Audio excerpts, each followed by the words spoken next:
You are listening to Fantha Tracks. Because of the following special program, Wonder Woman and the Incredible Hulk will not be presented this evening.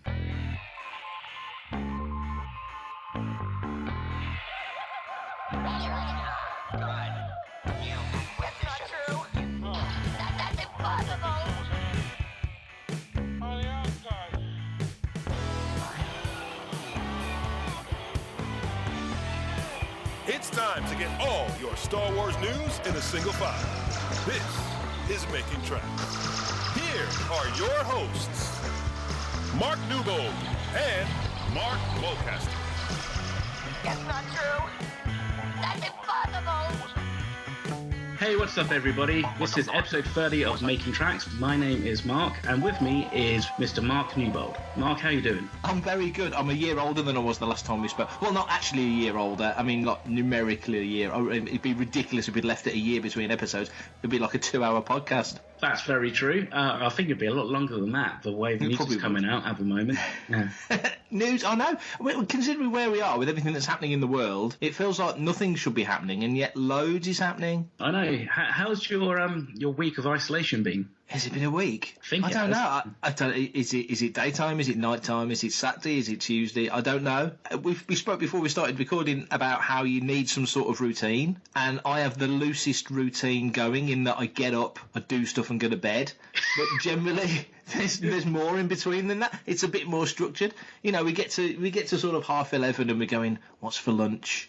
You know, and then you get to like 4 o'clock and it's like, what's for tea? What's for dinner, yeah. So it's all that sort of stuff. So yeah, it's weird. I mean, I've got lots to be getting on with. I mean, there's always stuff for Fantha, and there's stuff for Insider and StarWars.com and all that malarkey. There's things to do, but motivating, that's different. I've been wearing the same clothes for a week. Oh, wow. See, now, I have to say, full disclaimer, bearing in mind that I did get some comments You're not selling your pants like last week, are you? No, I was going to say, I am wearing proper clothes today. I showered and, in fact, I shaved. Just for you. Wow. I mean, put on, nice clothes. I figured it is kind of like your birthday, so we should probably make a big deal out of it. So. Well, thank you very much. I'm glad you're not in your birthday suit on my birthday. Yeah. That would be terrible. Well, it wouldn't be terrible. I mean, that would be awkward. That would be very awkward. Yeah, it would. Yeah, luckily the post is still running, and I've had a lot of deliveries actually this week. Lots of eBay stuff, which is great. So. Okay, well, before we get into the nitty gritty, what sort of stuff's turning up? Because I've had a few bits turn up myself, and I actually had a friend in Japan send me some Japanese Empire Strikes Back Star Wars books, so that's very cool. So that turned up for me. Oh, wow. What have you had? I've had a real mixed bag of stuff. I bet Mick's annoyed.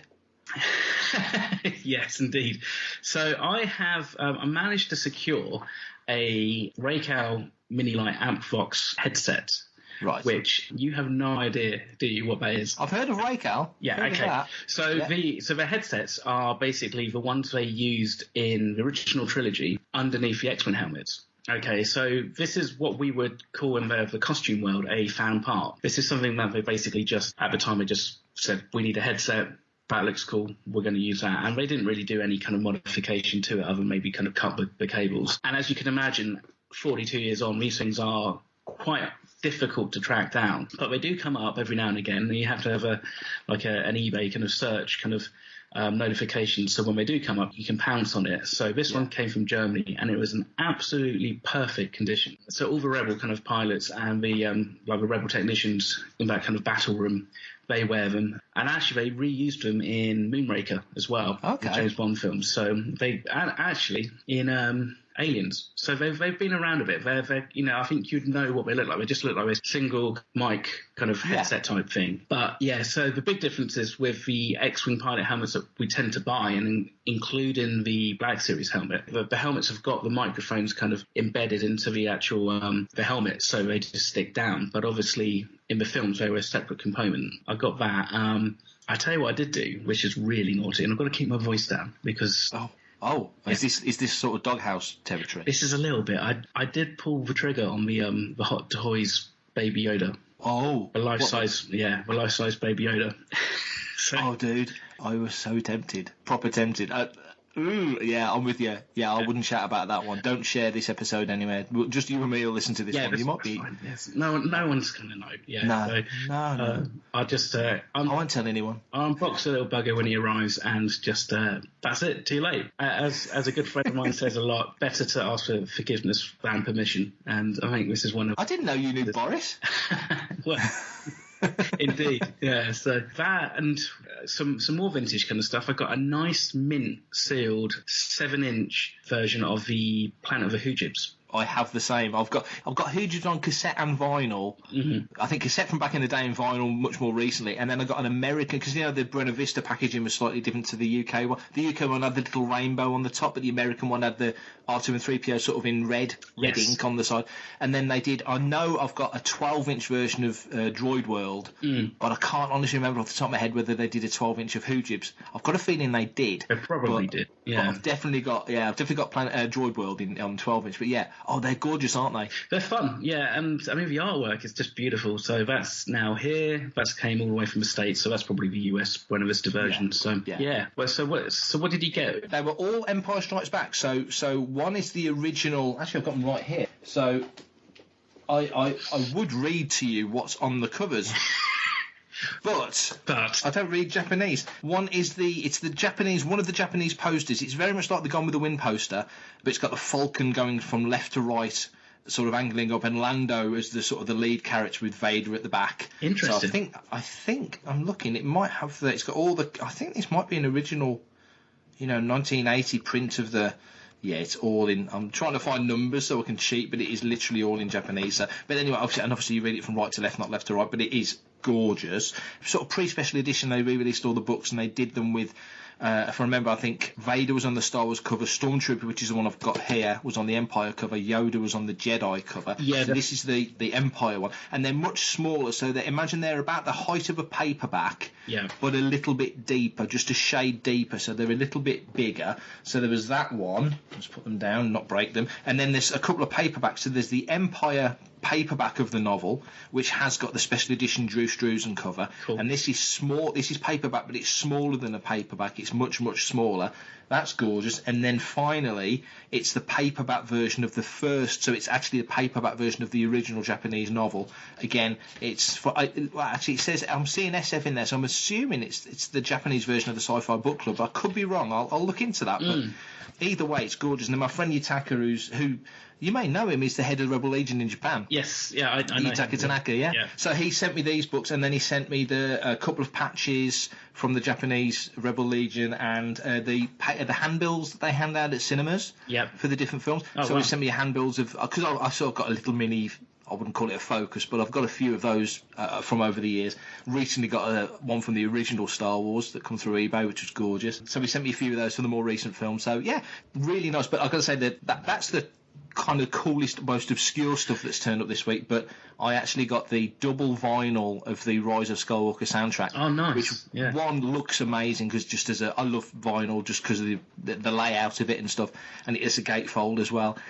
Of course, my original version of the Star Wars soundtrack was a double vinyl gatefold album, so it's nice to wrap up the trilogy with another double vinyl gatefold. Absolutely. Yeah, no, I haven't ordered that yet, but that's on the list. I'm Anthony Daniels, and you are listening to Fantha Tracks.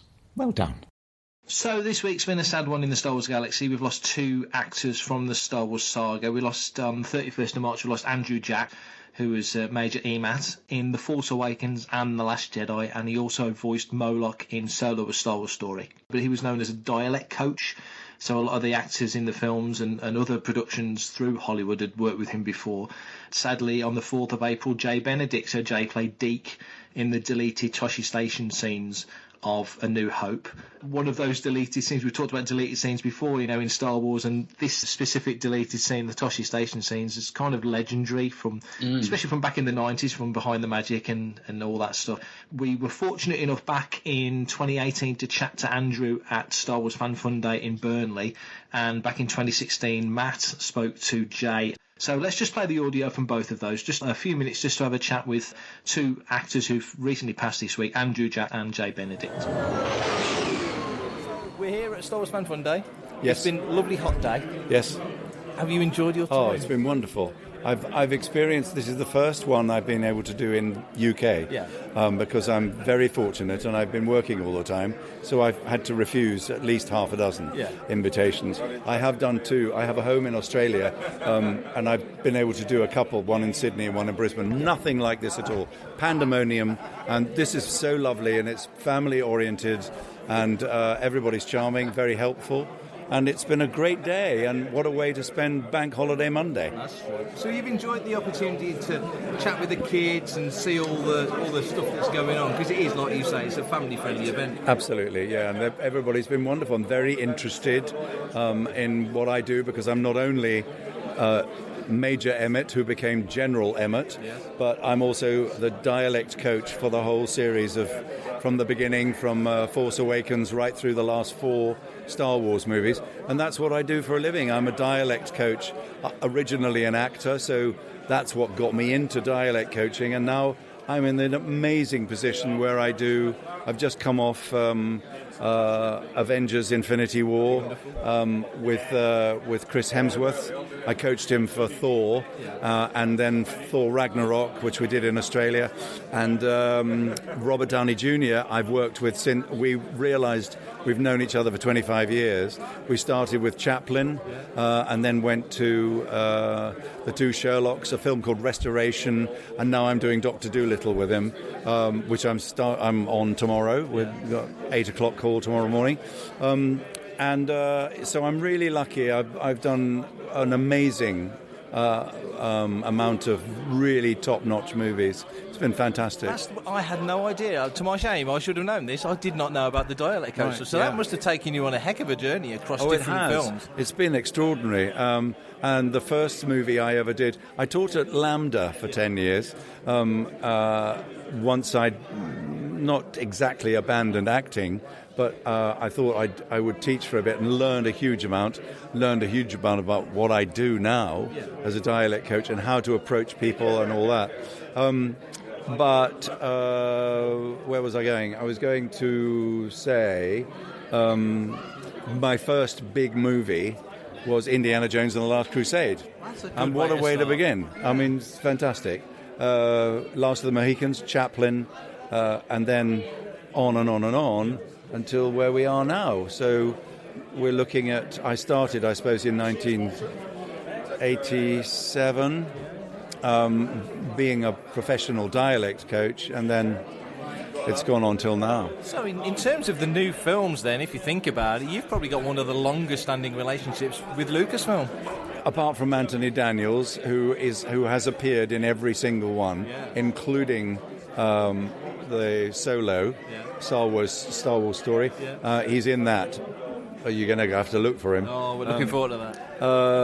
But otherwise, yes. I mean, I've been involved with the most recent trilogy and the other 2, the spin-offs of Rogue One and Solo. And I've also been privileged to write the alien dialogue, so that's something else I do, and people are intrigued and on other movies have asked me to do the same sort of thing. So, I mean, it's just wonderful, and people will go on employing me, and that's fine, and they pay me to do what I absolutely adore doing, and I don't think I will retire. I'll just go on and on and on until I fall over. So how did the role come to you? Obviously, you say the voice acting and dialects and stuff is your main bread and butter, I would say. Yes. How did the character come to you? I was doing the prep work for Force Awakens at Pinewood Studios with J.J. Abrams and actors who were auditioning with screen tests for the roles that they had. Daisy Ridley didn't know she'd already been cast. She thought she was filling in as another actor for the young men who were coming along to play Finn, who auditioned.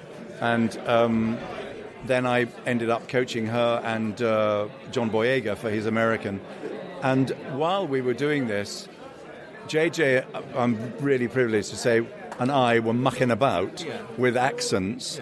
And he looked at me and he said, "Are you an actor, Andrew?" And I said, "Yes." And he said, "Oh, I don't know, you just got to look." And so I didn't quite know what that meant. Did I look like an actor? But it transpired that I looked like a Star Wars character. And within a couple of weeks, I was cast as Emmett, who wasn't in the movie as Emmett. He was an admiral, of a nondescript admiral who just happened to be there for a scene, and along comes Major Emmett. After Major Emmett came Greg Rucker's book, which was Smuggler's Run, in which this man, Major Emmett, is Lieutenant Emmett, who gets lost and he loses his crew, and Han Solo and Chewbacca go and find him with the Millennium Falcon. And then going from 7 on to 8, I got the promotion and became one of Princess Leia's right-hand blokes, and got a promotion and became a general. You're clearly having a blast with it. It's a riot. I love it. Absolutely fantastic. And as I say, as long as I can go on and they're prepared to pay me money for it, I'm going to go on doing it. And it's a wonderful thing to do. I wasn't a Star Wars fanatic at all, and I still can't call myself that, but I so enjoy doing it, and I love the inventiveness and the creativity, and being able to do what I love doing with all the actors. I'm not specifically with anybody in particular, so I work with all the actors, and then when a bit of Alien comes along, then I'll do that. But there are other things. I'm doing other movies. As I said, I'm doing Dr. Dolittle now with Mr. Downey, and then there'll be other things, and there are things in the pipeline for next year as well. Wonderful. The final question, hopefully, you had a promotion between 7 and 8. Are you hoping for another promotion between 8 and 9? I think the promotion's already had, and he didn't get on the Falcon at the end of the last movie. So it's doubtful.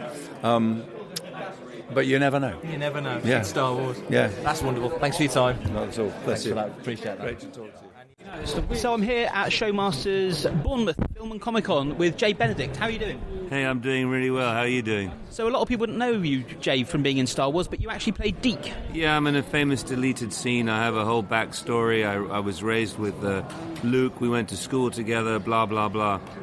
And you got cut from the film? Yeah, I don't know what happened. It's like those things. It's like Aliens. The same thing happened to me in Aliens. Yeah. I was put back in Jim Cameron's version 5 years later. But I am in a famous deleted scene, which you can YouTube, and I get a lot of fan mail just for this deleted thing in the movie, which is strange. But just a bit more of the mythology of Star Wars. Yeah. I turned up, as I told you, it was my first day on a movie set anywhere. And so it was like really going to Disneyland, I didn't know George Lucas from, Adam. I mean, I just turned up as a young actor, days filming, thrilled to be there. Everything was exciting. I met everybody. It was just brilliant. And that's all I remember, really. One day in Pinewood, and that was it. One day in Pinewood, and that was it. EMIL Street, Boreham Wood, actually, it was. Wasn't it? Yeah. It wasn't Pinewood. Pinewood was Aliens, yeah. Who did you play in Aliens, then? I played Rush Jordan, Newt's dad. I get the facehugger on my face. I get. It was quite a nice 5 minutes in the movie, and there's my screen wife over there, Holly, and it was a great day. But I was with Lauren Bacall in the West End at the time doing a play, so it was a question of getting back to the theatre on time. Really? Yeah, fun, then. That was my big thrust. I didn't know Aliens again. Jim Cameron wasn't very well known. No. He was a special effects guy. He liked blowing things up. That's all I knew about Jim. So, and then the day I got there, he'd sacked everybody. I was told to go to my trailer, and we'll call you at lunchtime because he didn't like he'd sacked somebody, and then everybody down tools like we do in England. It's solidarity. Then Sigourney Weaver got involved. If you don't reinstate these people, I'm walking off the picture. You won't have a film. And it all was really nasty until lunchtime. Something happened. Somebody waved some magic dust somewhere, and then the whole gloom was lifted. We were able to do all our scenes. I got in the car and was back at the theatre by the half. 7:30, back at the Haymarket Theatre Royal in town. So you've done lots of theatre? I've done lots of theatre, yeah. Plenty in the West End? Yeah, I worked with Stephen Burkhoff. I've danced with Zizi Jeanmaire in Paris. I've acted with Laurence Olivier. I've been in loads of TV series and movies and work in French because I'm half French. Right. So I go to France and work there, and I speak Spanish. I've made movies in Spain. Oh, fantastic. Some big movies, you know. Carmen won 6 Goyas, which is the equivalent of their Oscars. Yeah, I've been on the red carpet with the entire Manchester United football team. Oh, well. Yeah. There are some points in your career then.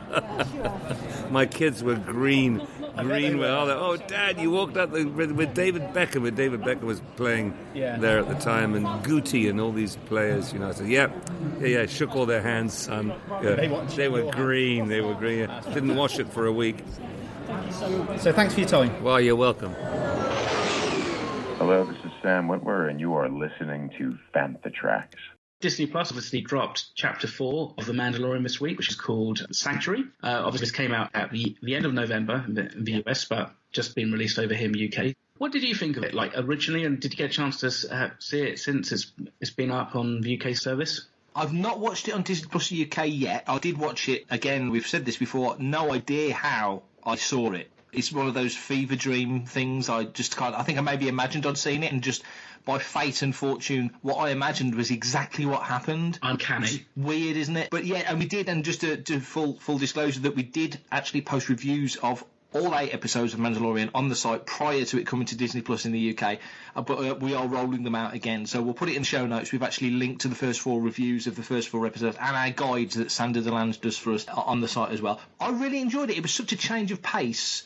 It definitely, slowed it down a little bit, which it needed, because if it's just foot to the floor all the time, it'll just become... The drop of the roller coaster is only fun for the first sort of 10 seconds, and it's like, oh, we're just falling, So, yes. So it had that kind of, it sort of give it a bit of light and shade, and put Mandalorian and the child more of a sort of a rural setting. They're trying to get away and stay away from the trouble that they were in. And also, it's the debut of Cara Dune. She had a cool introduction as a character. I think this was the Bryce Dallas Howard episode as well, if I remember. Yeah, that's right. Yeah. It was. You run the risk when you do sci-fi in this kind of setting that you kind of hit, and that was one of the problems that Next Gen had sometimes, was that you would, they would land on a planet, and there's the Enterprise's beautiful, mile-long starship and all the technology in the world, and they'd land on a planet, and they'd meet with the elders, and they would go, we are but simple rural farming folk, and we live off the land, and it's just like, like, all right, okay. Yeah. It just got a bit boring after a while. It's a bit tiresome and such. So there was the risk that this could go down that route. It didn't. Almost. When I started watching that first time I saw it, I was thinking, is this going to be one of those Will Riker episodes where he basically goes to a rural village, happens to kind of like fall in love with the only eligible kind of single female in the whole of the tribe? He was good at that.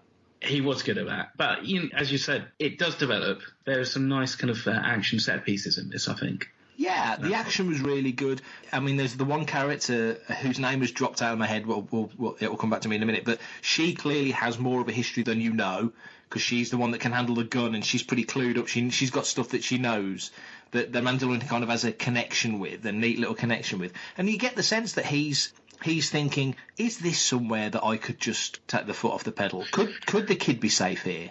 You can see the gears turning of him thinking, maybe this is some sort of solution. Yeah, I think, a lot of people immediately jump to kind of comparing this to Seven Samurai and like the Magnificent Seven, with that whole kind of, you get the Mandalorian in to kind of train the villagers to then be able to protect themselves. But one of the points of the Seven Samurai, at least how I read it, was that actually the problem is you think you found somewhere quiet, and unless you don't fix these kind of issues, obviously that starts to draw attention to the fact that there's a newcomer who's been able to sort out all these, the Klatooinians and all that, and that then obviously then starts to raise flags for people, which we see at the end of the episode when, of course, Matt Bounty Hunter almost gets a lucky shot on Baby Yoda, which first time I saw that I was like, oh my God, are they really going to do it? You never know with this show, especially the first time you're watching it, it's like, would they do that? Would they? Yeah. Would they? Cool.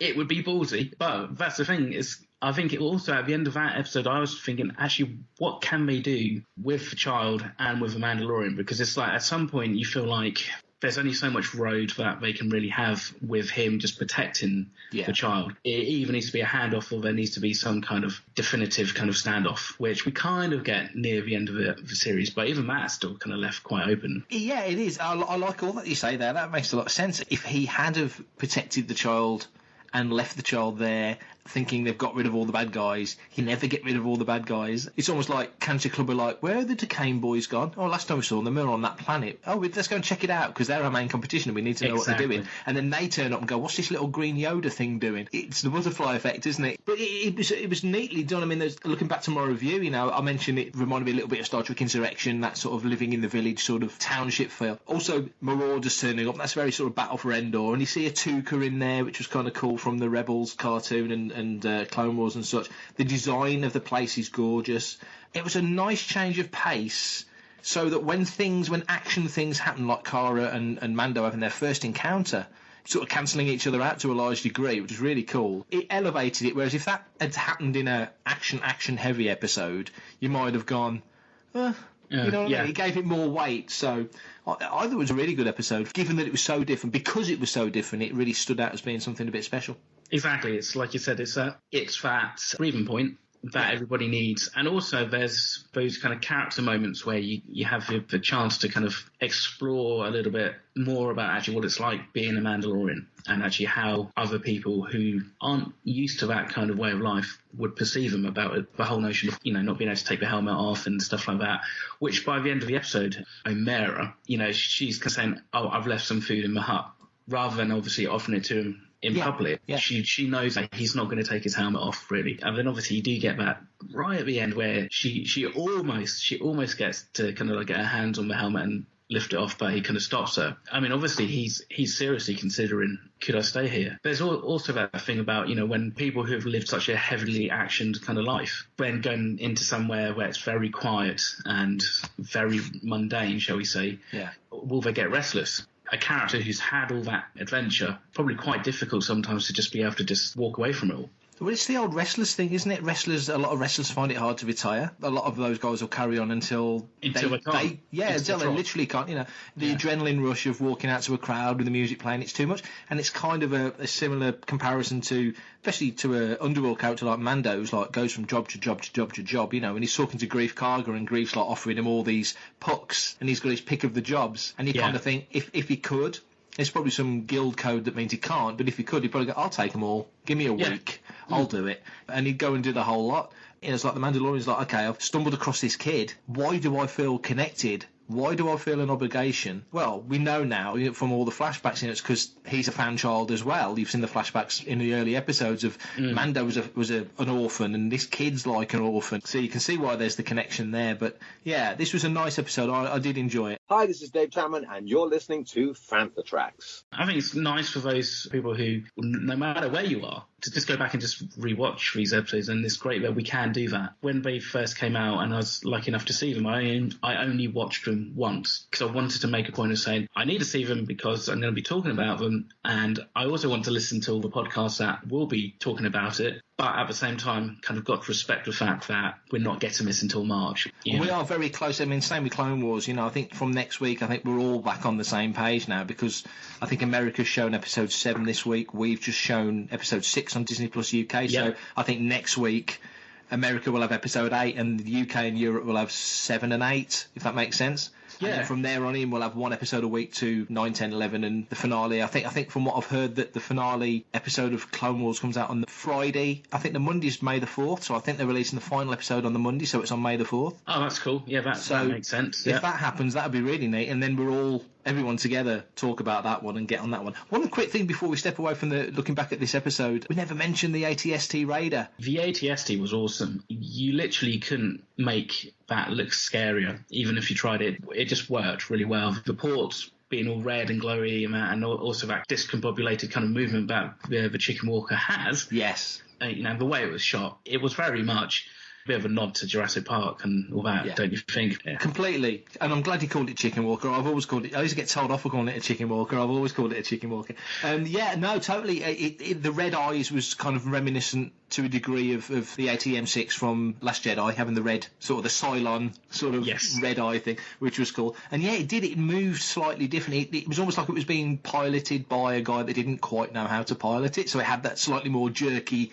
but which made it look like it was strutting along like a gorilla, gave it more attitude, really, didn't it? Exactly, it had a bigger kind of gait. And, I mean, I suppose that could also be the fact that they've maybe found this ATST, sorry, Mark, and, they've repaired it, but maybe they've not made it completely up to Imperial code or something, so it's just a little bit janky in places. Yeah, it was great, and the fact that Lego did a version of it, Hasbro have done a really, really cool version of it. That's beautiful. Yeah, the Hasbro version looks amazing. All in all, top episode. I really enjoyed it. Hey man, it's me, Kevin Smith, a Star Wars fan, Fantha Tracks fan.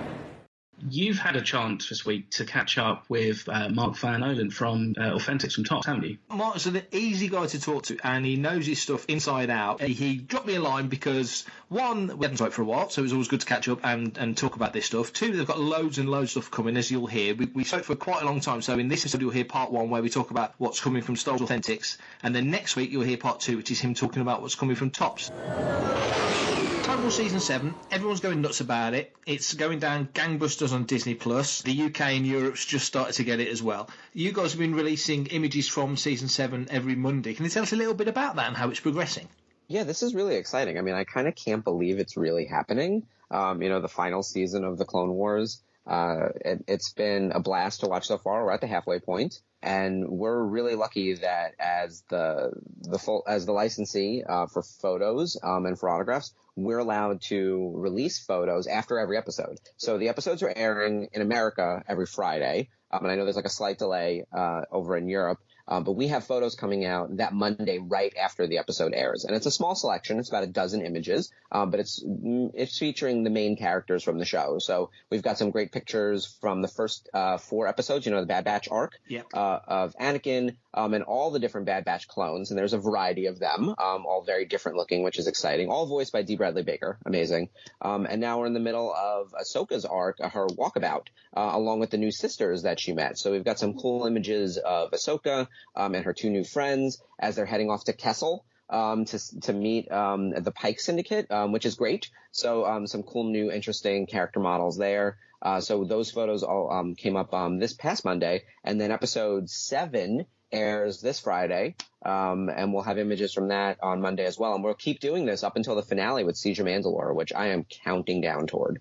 Oh, absolutely. I like I say, it's a gift that it's come back. It's already halfway through, as you say. It's such a shame because it looks so amazing. And I think everybody wants more of it because it's just come back like it's never gone.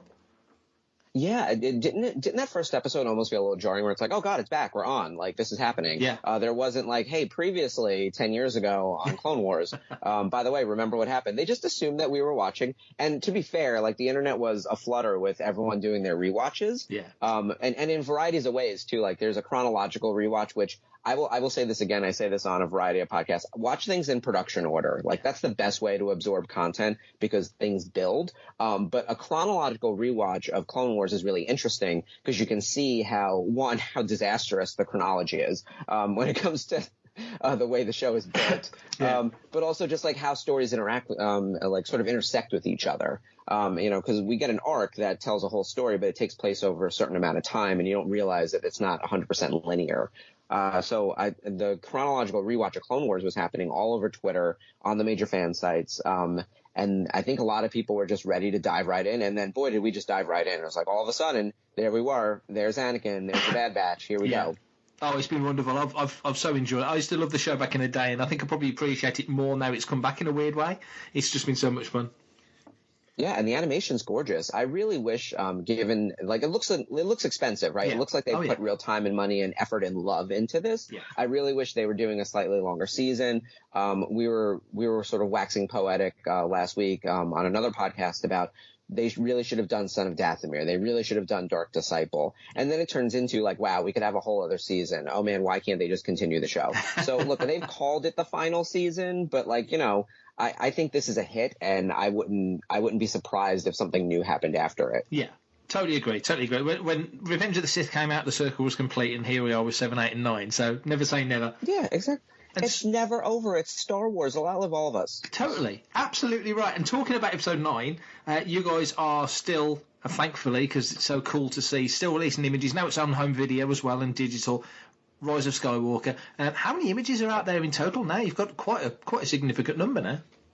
Oh boy, Rise of Skywalker just hit 300, so it is coming together. We have a pulsing of images, as you guys might be aware of, from our trading cards. Like, there's usually that journey period in, like, if the movie comes out in December, the journey period starts in, like, October. So we can share some preview images. Then when the movie hits in December, there's another batch of images, and you'll often see these in the trading cards and then in our official photos. And then when the home video hits, which in this case, it was the DVD date, not the digital release, because it was a few weeks earlier. But on March 31st, we are able to release a whole new stack of images with scenes from the film. So we put up about a little over 100 scenes. So the major beats, characters who we didn't have in the prior releases. So now there's about 300 images, and all the major characters are represented at this point with either scenic photography or unit photography. And so it looks like a nice complete collection right now, including a lot of scenes that I wasn't sure we were even going to get, like the final fight on Exegol with the Emperor. Like, those things are in there. So you'll see a nice variety of images. And by the way, more are coming. So now that the floodgates open and the DVD is out, Disney is providing to us new unit photography, because a lot of the movie is shot really dark. So we've requested, like, better imagery that works better for autographing. So more of that is coming by the end of April. Like I said, it never stops. It's good that it never stops. We post as much as we can anyway on Fantatracks, and every time I write an article, here we go again, Star Wars Authentics, more stuff coming out. And it's great for us running a website to see the imagery. You know, it's useful, and it just looks fantastic. It's wonderful what you do. Oh, you mentioned autographs. You mentioned obviously these are completely designed for that, and you've got some more actors coming on board for Rise of Skywalker. Yeah, so episode 9, we're lucky that we had some great returning people, right, like Daisy and Adam. So we have autographs from them, from Force Awakens, from Last Jedi, and we have Rise of Skywalker autographs up on the site as well. And then we brought on some new people. Kelly Marie Tran, we had her for Last Jedi. We did a big signing with her for Rise of Skywalker, so she's got a nice selection. Brilliant. Naomi Ackie, who's brand new to the franchise, got some great images of her.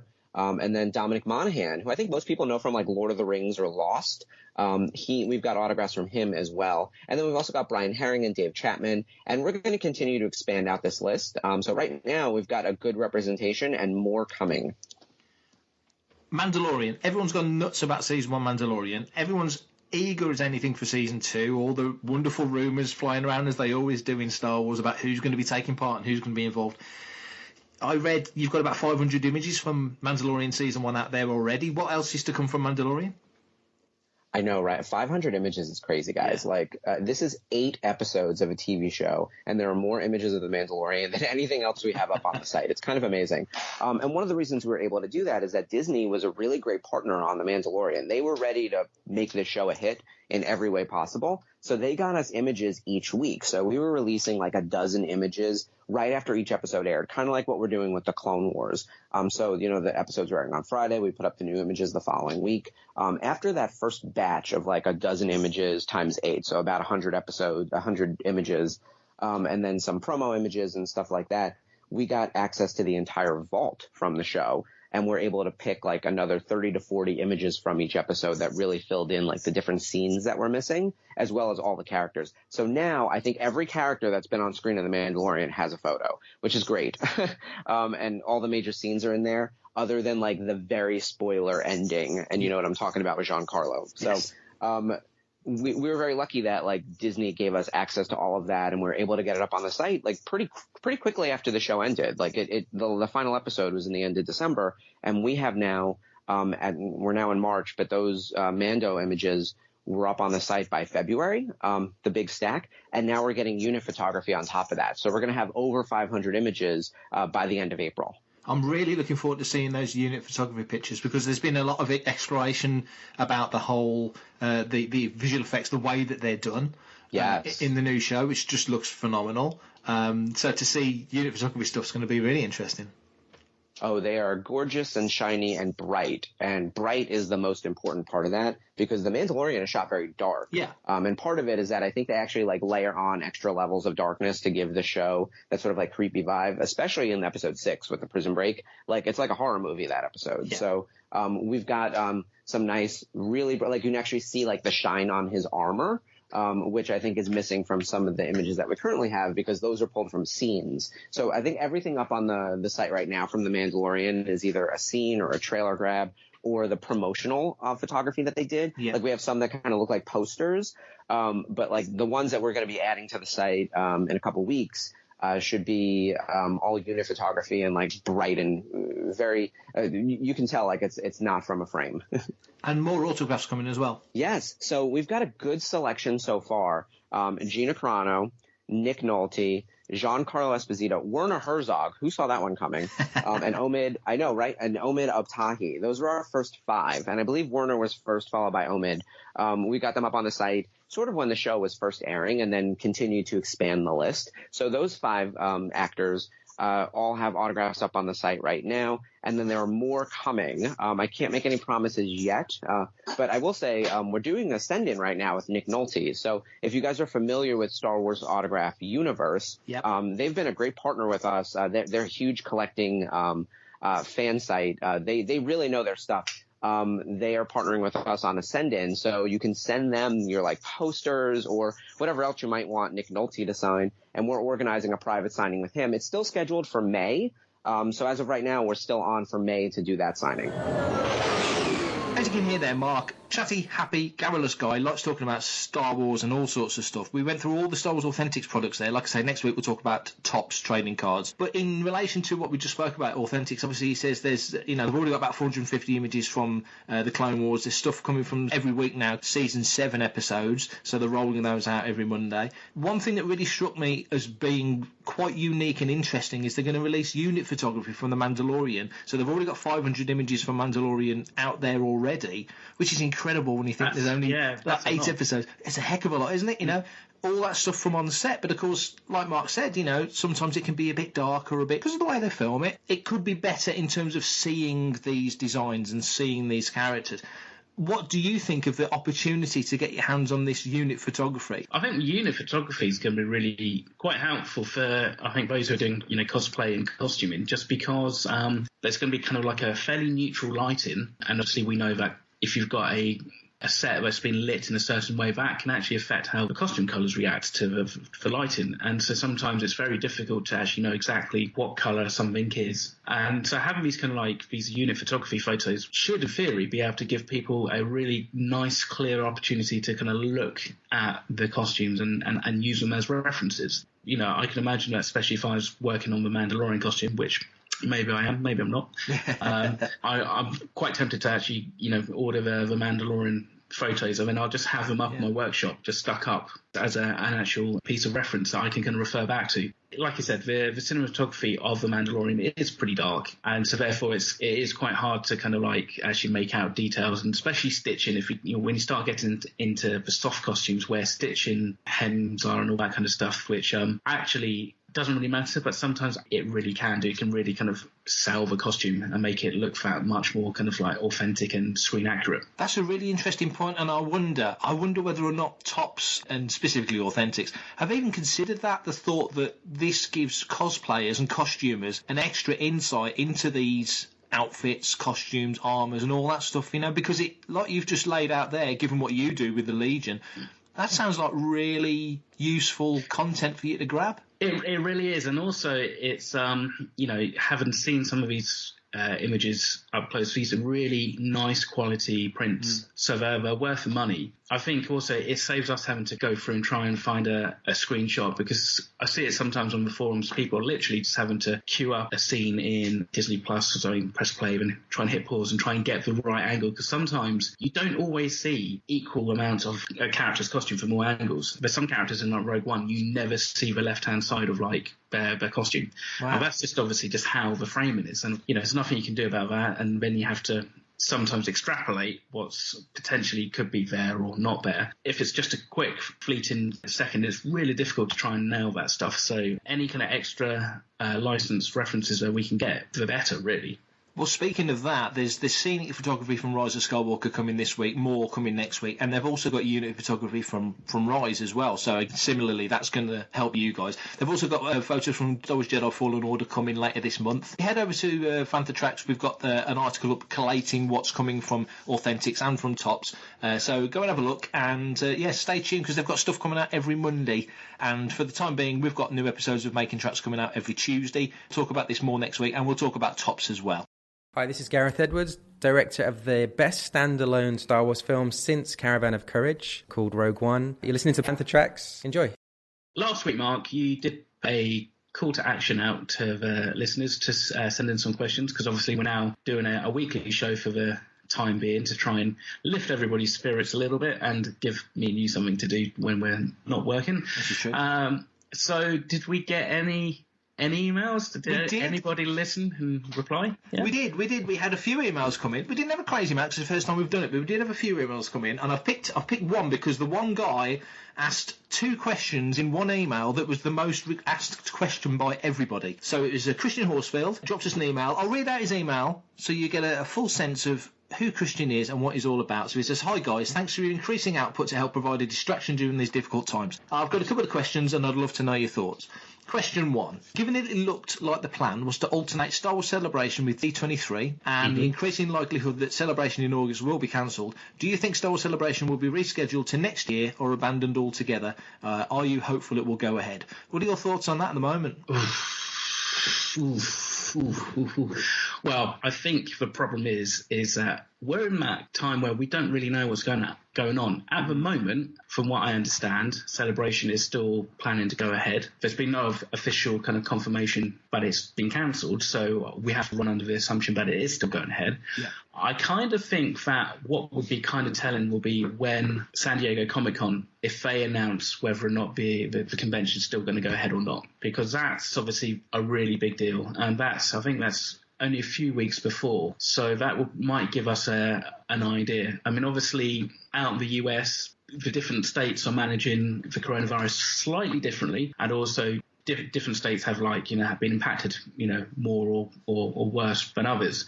It's kind of a bit of an unknown kind of question, really, and so I've given a really vague answer. I think all we can do is kind of watch the space. My guess would be that if it's cancelled, they will probably try and reschedule it, or they might just have to just say, we can't do it right now, so we're just going to move it to next year and announce Celebration next year. Who knows? But it would be a shame either way. I mean, there is potential, bearing in mind they do a Celebration live feed already, that there may be ways that they could put the panels online and actually host the panels virtually so that people can view it. Yeah, that's a good thought. That's a good thought. I mean, similarly to yourself, every point you've made is what I would say. I think San Diego seem to be pushing ahead with it and playing it by ear, which is sensible because obviously from a completely financial point of view, it's worth millions to the city of San Diego. So I understand why they would want to wait and see if there is an upturn, because obviously if they announce a change of date or announce that they're not doing it this year, like for example Wimbledon's not happening this year and Glastonbury's not happening this year, all these things that they're not postponing, they're just saying, right, we'll just leave it till next year. Once you've cancelled it, you've cancelled it. So but I like the idea, like you say, we've got the live stream with with Skype and with Zoom and stuff like that. There are the options to do these kind of things to lesser or greater degree. My head tells me, I mean, like you say, they've got to carry on as if it's happening until Lucasfilm or Disney or the government says you can't have a mass gathering and it's just not happening. And unless that comes out, then they've got to plan for it, because we know the amount of work that goes into making Celebration happen. We just spoke to Mark from Tops. He will have been working on this year's Celebration a week after the end of last year's Celebration, so that it takes that long to corral all these people and do all the contracts and plan everything out, and how many aisles do you have for queuing lines and all this stuff. Exactly. It's greatly did. So they've got to work on it as if it's happening. So if I'm honest, my head tells me I think it will be postponed. That's just me. I think it probably will be postponed. I wouldn't be at all surprised if they just shifted it to April. Loads of rumours saying it's got to come back to Europe soon. It's going to be back in 2016 was the last European one. In London, so already we're 4 years past that, and you kind of think, well, if they do Anaheim this year, you feel like it will be London next year. Would that happen with this happening? I don't know. Well, that's just it. I mean, there's a couple of extra points there, actually. When you think about it, right now, travel is restricted. into the US. So potentially, yes, San Diego and Celebration could go ahead, but would actually then everybody be allowed into the country who's brought tickets from further afield? Yeah, for one. And would they allow you to defer them for the following celebration if you couldn't get there? Exactly. I mean, there's also, it's a real kind of nightmare for everybody because obviously there's hotel logistics, there's flight logistics, and some airlines are really cool saying you can defer that and change your flight details and times and stuff, for free as well, which is good. If they postpone it, it's probably then going to mean that it might get, like you say, postponed to next April, which then it means it's probably variably going to stay in the US because I don't see them saying we're going to now move it to London, for instance, or I don't know, it could be Germany again, for instance, or another European country. That's true, yeah. But then, just because of the fact that, again, there will be a lot of American citizens who, don't actually have passports and have never travelled outside the US, may not want to. And I guess very much, whilst it's an international convention, it's still very American-centric. Yeah. And I'd imagine the demographic is mainly Americans. So I could see them maybe then delaying the next Celebration Europe by at least 12 months, beyond that. So yeah. I wouldn't argue with that. That makes sense.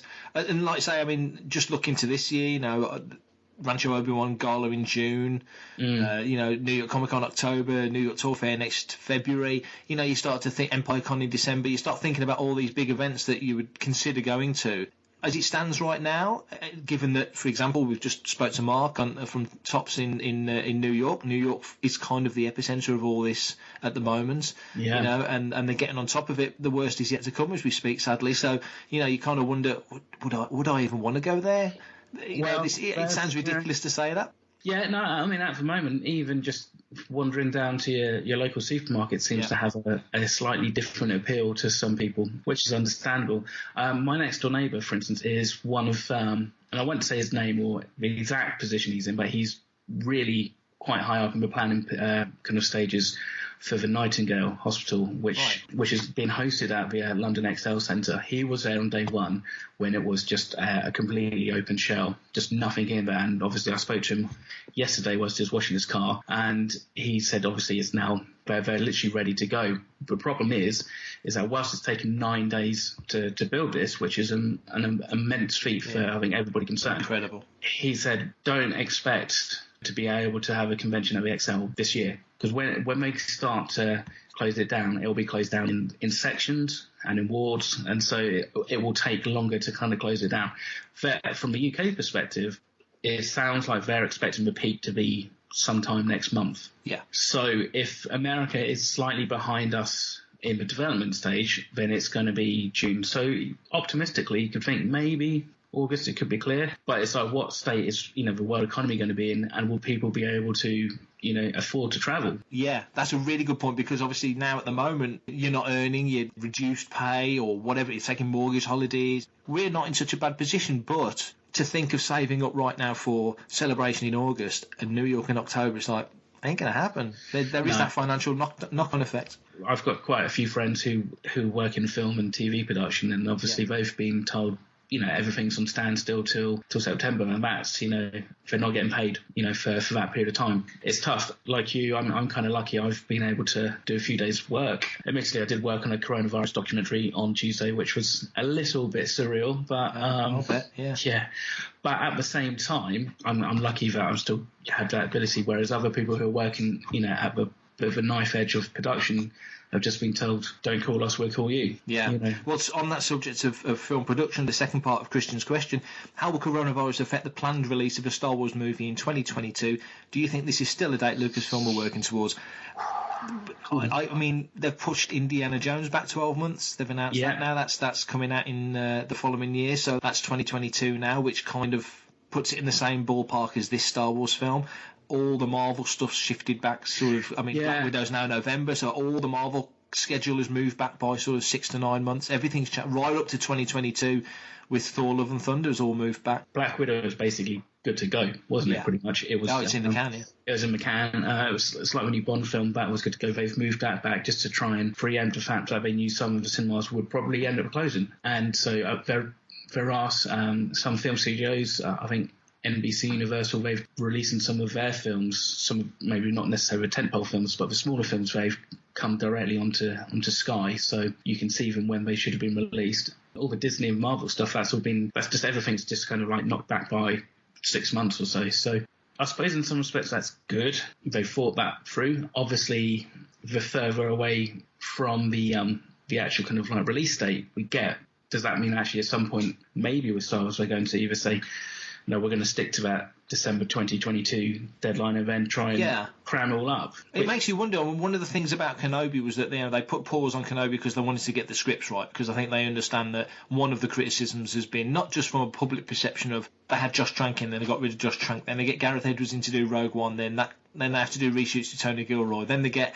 Lord and Miller in to do Solo, and then Ron Howard finishes it. So there's this public perception that they can't land the right crew, and one of the criticisms of Rise of Skywalker, which I don't agree with personally, I was perfectly happy with it, but people criticise the script, and we know that they shot certain things, they shot a lot of footage and sort of edited from there and then did reshoots like every film does, so there's nothing new there, but it's just more of a public perception than anything else, I think. So if they try to, or even if the perception, I mean, this is the weaponised world we live in, isn't it? If the perception was that they were rushing to get this film out for 2022 December and they could have waited 12 months to put it out the following year, everyone would understand the knock-on effects of this current climate is going to be tremendous going back, because of the nature of film production needing the lead time that it does. If that film comes out and it's not the Citizen Kane of Star Wars, there's the mallet to bash the film with. So they're in a no-win situation, aren't they?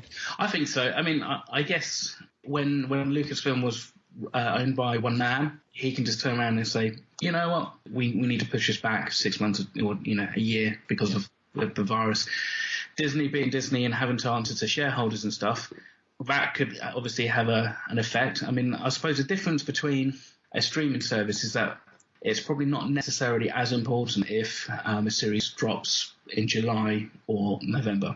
But, when you're spending $130, $200 million on a film that then is rushed and then doesn't do very well, that is a hell of a lot of chunk of change to lose in that respect. And maybe Star Wars is always going to make its money back. But if it doesn't do as well as expectations, then obviously that, as we've seen, has a bigger effect on the actual whole franchise and then what comes after it as well. It's unique in that sense, isn't it? It's, you do damage to, in whatever way it's perceived to be. It doesn't matter whether it's factual, because it's all objective anyway. It does have a knock-on effect because we've got this weirdly polarised fandom. We've got this weirdly polarised fandom that's sort of 100% to the left or 100% to the right sort of thing, and it just seems to cause issues when there shouldn't be any. Put my PR hat on, you could almost get Lucasfilm to say, you know what, whilst we don't want to blame the coronavirus, but we could kind of say because of the delay and everything else, we've decided to push back the release by probably a year. And I think everybody would accept that. Behind the scenes, it might just be the fact that they don't even know exactly what they're still doing yet. Fantatrax. So on Thursday, Lucasfilm released some details on the upcoming Star Wars: The High Republic. They went into some details about some of the Jedi characters that we're going to meet in the first series of books. Mark, have you had a chance to have a look through that? I've had a quick mooch through this. Yeah, some of the characters, it's quite interesting. They're laying the template down. I think they're doing it in a smart way in that they're sort of drip feeding information out there. And part of that sort of process has been to reveal these new characters. I think there's 5 or 6 new characters that they've sort of rolled out. Just to give us a flavour of what they're about. I mean, it's concept art, they make that quite clear. It's just concept art at this point, so it is just sort of an early look at these various characters. And they do definitely have a sort of a Knights of the Round Table kind of vibe about them. Yes, they do, don't they? There's one of them, was it Stellian Geo? Oh, gosh, I don't know how you pronounce his name, but he's got like Stellian Geos, yeah. Geos, yeah, you go. Stellian Geos. He's got a lightsaber which looks more like a kind of broadsword. It's got that kind of kind of hilt to it. What's been actually quite interesting, and a lot of people kind of picked up on the fact, is that actually we have what looks like a blonde-haired female character in Star Wars. Yes.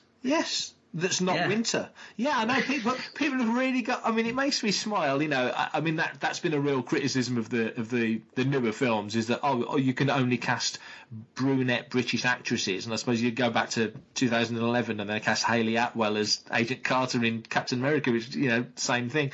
Exactly. But it's fine. Yeah, she's got blonde hair. Yeah. Yeah. But so Ava Chris. Yeah. She seems to be the standout character in this bunch, doesn't she? She's just reading the piece, the brightest, most noble example of Jedihood, always tries to see the good in people and situations, never puts herself first. So they're really making her sort of a paragon of virtue type character that you kind of feel, with Qui-Gon in Phantom Menace, where he was clearly way ahead of the curve on what was happening. And actually, you look back at the plan of the Sith in those movies, the smartest thing they did was make sure he was out of the way, because he could have figured it out. He would have figured it out before any of them. But he should have been on the council. I mean, Obi-Wan says it, if you only follow the rules a bit more, Master, you'd be on the council. He's like, I don't want to be on the council. Yes. But you look at her and you think she's a future Jedi Council member, isn't she? Yeah, she's very much like a knight of the Jedi Council kind of vibe. And one little thing, just she's invigorated about life on the frontier, so she's out on the leading edge of the galaxy, sort of thing. I just wonder, how much of the Outer Rim we're going to see, because obviously it's always been there. But Shmi says it in Phantom Menace. You lot in the interior don't care about us. There's no laws out here. We're out on our own. We're not part of the Republic. Don't come here, giving us all your Republic laws and rules and stuff. We're not part of the Republic. You don't do nothing for us. So it'd be interesting to see how that's received by these kind of characters in this time period. Yeah, and how she approaches that in terms of how she maybe tries to get people on board. And that I think she, just being compassionate but not dogmatic. So she's possibly got that slight Obi-Wan vibe, maybe mixed in, possibly, with that kind of notion, maybe of like a Qui-Gon kind of like attitude, maybe. Yeah. She could be the negotiator of that era, couldn't she? That was one of Obi-Wan's strengths, wasn't it? I mean, I know Grievous says it almost as a snarky comment, but actually that's a definite.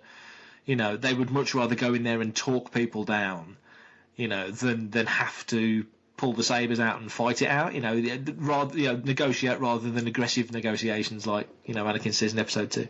Exactly, yeah. So, and possibly then maybe a contrast to the next character in the rundown, which is Loden Greatstorm, which I love that surname. It is a good name. That's a proper Star Wars surname there, I think, Greatstorm. Who's a Twilight Jedi Master and is considered to be one of the best teachers in the Jedi Order. Strong and wise with a good sense of humour. So she's going to be, I'd imagine, keeping the Padawans and the newly minted Jedi Knights kind of, in line a little bit without being too dogmatic about it, I think. Yeah, it looks like a solid character, and like you say, you've got to throw a bit of light and shade in there with the characters, haven't you? And Twi'leks are either portrayed in the Clone Wars as sort of petrified French people, or slimy, obsequious sort of Bib Fortuna type characters from Return of the Jedi. So it'd actually be cool to see, and there are heroic Twi'leks out there. I'm thinking of the PSP Battlefront game, the little handheld game. We had the female, the Twi'lek Jedi in there, whose name evades me. But there are characters out there. But it'd be cool to see somebody with just a bit more. And obviously, Hera, obviously, is the epic ultimate character. To see a character like this would be interesting. Like I say, good sense of humour. So a bit of keep a bit of light and shade. That should be good. Yeah, that's it. I mean, because obviously one criticism that the Jedi faced in the prequel era was the fact they were far too dogmatic and took things way too seriously. So if you can be a Jedi and have a bit of fun with it, then that's just going to make for an interesting kind of approach to these situations. And it may be that actually she sees things for what they are rather than everything being a massive big issue. If it's just a small kind of dispute or something, I suppose she could be the kind of person who makes the two opposing parties kind of realise what it is. That. So, agree. And actually it's a male. I should correct that. I didn't want to correct you. I was enjoying listening to you dig that big hole. That's fun. It's back to my own fault, because I do tend to think of most Twi'leks as being female. I mean, So then, speaking of like younger Jedi, we've got Keeve Trennis. She is a young firebrand Jedi, so I'm guessing she's got to be fairly impulsive, maybe a bit hot-headed. She's the Ahsoka of this group, isn't she? She's the Snips. Yeah, I'd say so. Looking like she's got a bit of a kind of snarky, kind of sniffy expression on her face in the concept art. So with a double-ended lightsaber, which looks pretty cool. So can't really ask for much more than that, I don't think. So. No, it's neat. It's quick-witted, so she'll be snappy and smart in that respect. More impulsive, as you said. Only been a Jedi for a few weeks, so that's interesting. So does that mean she's... I mean, obviously there's levels of training. So there's your little kid Padawan training, and then there's your sort of like Ahsoka. Right, you're now ready to go out as a as a number 2 to a Jedi and out on the front line. It kind of feels like that, and she's a little bit starstruck around Ava, which again is kind of neat because you're setting up the Ava character to be top of that tree. And possibly with that could also mean that maybe Keeve needs to maybe realise that not everybody is perfect and infallible. Yeah. Maybe we need to see not only the triumphs but also kind of where things don't go quite so well. It's smart though, isn't it? Setting up these characters the way they are, like the archetype characters. You can see where the crunch points are going to come, and you can see if she's sort of hero worshipping this other Jedi, which it sounds like she is. If for whatever reason Ava either screws up or gets swayed, because we know there's no Sith in this era, so it's not a Jedi versus Sith scenario, but there's other stuff. No. There's other stuff coming, and it doesn't just have to. And that's another question: is it only the Sith that can sway a Jedi from the light? Are there other things that can make a Jedi want to turn? So you kind of wonder whether or not if they set this Ava character up as the top dog, and she doesn't go the way she should, it has a trickle down effect. Well, that's it. I mean, I think just the natural pull to the dark. You don't necessarily need Sith to make people turn bad. Yeah. Maybe what you need is a really difficult situation, and the quickest and easiest route is possibly the one that they need to take for whatever reason. Yeah. But it is also the one that then starts somebody down a path that they will then struggle to kind of like turn around from. Absolutely, yeah. The next chap, and it is a chap this time. It is a chap. He looks rather dashing. Is Stellan Goss. Is that how I say it? Yeah, I'd say Stellan Gios, I would say that. Stellan Gios, yeah. Yeah. He's optimistic and a well-respected Jedi Master. See, now that sounds like very much an Obi-Wan type exactly character. Thinking that. Strong in the Force and a natural teacher. He's stationed on the Jedi Temple on one of the distant planets of Karagon Vina. So. Now, can I just say, I was really pleased to read that when I read that last week, a Jedi Temple Outpost. When I used to write my fan fiction back in the day, we had our own area of space, just so we didn't clash with other existing stories at the time, so it was very much our own stuff. And in our region of space there was a Jedi Temple, and I always was very conscious of there's the Jedi Temple on Coruscant. We shouldn't really be doing this because this isn't, this doesn't work. As soon as I read that, I was like, oh, good, there are other Jedi temples out there, So that kind of vindicated a little thing that had been sort of in the back of my head for like 20 odd years. So it was very cool to read that. And it is cool because we've seen through Rebels and Jedi Fallen Order that there are these kind of ancient abandoned Jedi temples, and they always are abandoned. Yeah. Even in the Kylo Ren comic. That's right, the first couple of issues, yeah. Yeah, so it will be good to actually see a non-Coruscant Jedi temple that's functioning. Just the day-to-day stuff would be cool. I mean, one thing that actually would be quite interesting to see or explore a bit more, maybe this whole notion of the Jedi trials. Actually, what are these Jedi trials and because we don't really kind of see them so clearly defined, because obviously Ahsoka's kind of a Jedi basically because she's in the middle of a war. Yeah. So it would be interesting to kind of see what they consider these Jedi trials to be when there's peacetime and a little bit more kind of order to things. Yeah.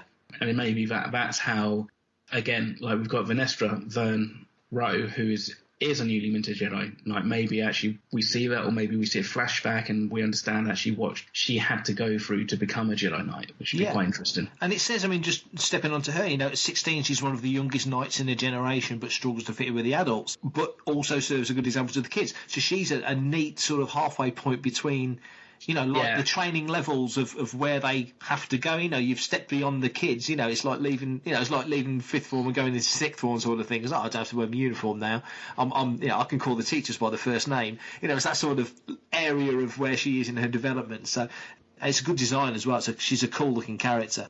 One thing I'm just thinking about as we peruse over these characters is which one would be the more of a kind of the gateway character for somebody. Which one do you reckon we're going to kind of focus on to begin with to kind of get people into the era? Well, I think because Ava is so clearly, she's the smartest, she's the noblest, she likes being on the frontier, she's compassionate, she's too good, inverted commas, and that's not a bad thing for the character, but she's not relatable enough as a character. I don't think she'll be the focus. I don't think Loden would ever be the focus. I think it's going to be either Keeve or it's going to be Venestra, Vern. And my head tells me Vern, looking at these. She feels like she's just coming out, for the age group as well, you know, she's just coming out from being top of the kids' class sort of thing. She's just going out as a Padawan with the Jedi, with Stellan, you know, and he's obviously going to impart wisdom to her and teach her. But then Keeve, obviously, if she's a bit of a Spitfire character, that could be very sort of Ahsoka-ish as well. So to me, it feels like it'd be one of those two.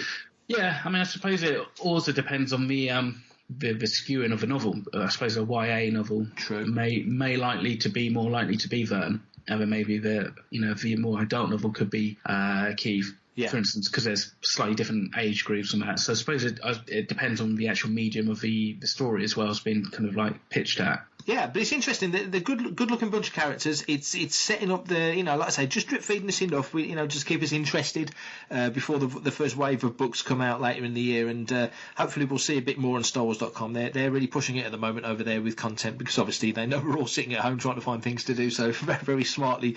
But I'm really interested in this era. I hope they don't go too full in on the let's make it look like the Knights of Old kind of thing, because to me, you know, you've had hyperdrive and lightsabers and discovery of the Force for like 25,000 years. I don't see why things would be that different. It is only 200 years before. Yeah. And I don't think we can look at our own historical development and say, well, 200 years ago we didn't, have electricity, or we didn't have, the internet. I think this would be like... They'd have all of it.